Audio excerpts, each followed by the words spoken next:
సాధారణంగా ఒక బిడ్డకు తన తండ్రి తల్లి అంటే గొప్ప హీరో వర్షిప్ ఉంటుంది. మా నాయన హీరో అనుకుంటారు ఎవరైనా. కానీ కేసీఆర్ గారి కడుపున పుట్టిన బిడ్డగా నిజంగా నా పూర్వజన్మ సుకృతం, నా అదృష్టం. ఎందుకంటే మా నాన్న నా ఒక్కడికే హీరో కాదు, మా నాన్న మొత్తం తెలంగాణ జాతికి హీరో, 4 కోట్ల తెలంగాణ ప్రజలకు హీరో, తెలంగాణకు విముక్తి కల్పించిన ఒక మహానుభావుడు, ఒక కారణ జన్ముడు కడుపున నేను పుట్టడం నా అదృష్టంగా భావిస్తా ఉన్నాను. నిజంగా అప్పుడప్పుడు ఇప్పుడే పెద్దలు చెప్తా ఉంటే కొన్ని సినిమా రీల్ లాగా మనసులో తిరుగుతూ ఉండే వారు చెప్తున్న కొన్ని మాటలు. కేసీఆర్ గారు ఉద్యమానికి నడుం బిగించినాడు. ఎన్ని ప్రతికూల పరిస్థితులు, ఎన్ని ఇబ్బందికరమైన పరిస్థితులు ఇప్పుడే పెద్దలు మస్తున్నచారి గారు చెప్పినారు.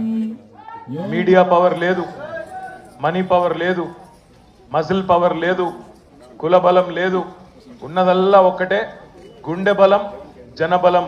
దానితోనే ఆనాడు 25 సంవత్సరాల కిందట పార్టీని పెట్టిన తర్వాత ఎన్ని దెబ్బలు, ఎన్ని అవమానాలు, ఎన్ని రకాల ప్రతికూల ఫలితాలు ఇప్పుడే హరీష్ రావు గారు మేము గంట వివరంగా చెప్పినారు. ఇవన్నీ ఎదుర్కొని ఇంకొకరు బతికి బట్టగట్టాలంటే ఈ రోజున్న రాజకీయాల్లో సామాన్యమైన విషయం కాదు.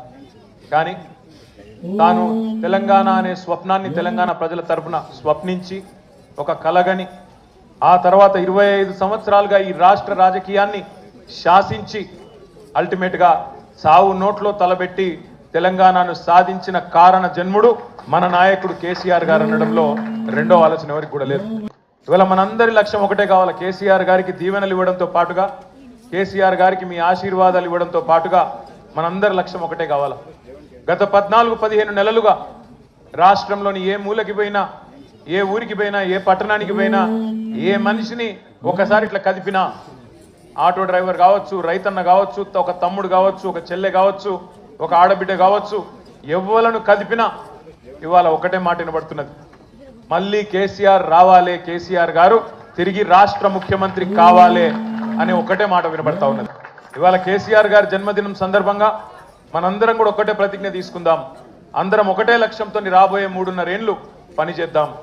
ఒకటే ఒక్క లక్ష్యం, మళ్ళీ తిరిగి ఏ కేసీఆర్ గారి వల్లనైతే ఈ తెలంగాణ సాకారమైందో అదే కేసీఆర్ గారు తిరిగి ముఖ్యమంత్రి కావడమే లక్ష్యంగా అందరం 60 లక్షల మంది గులాబీ దండు ఆయన కుటుంబ సభ్యులందరం కూడా కలిసిమెలిసి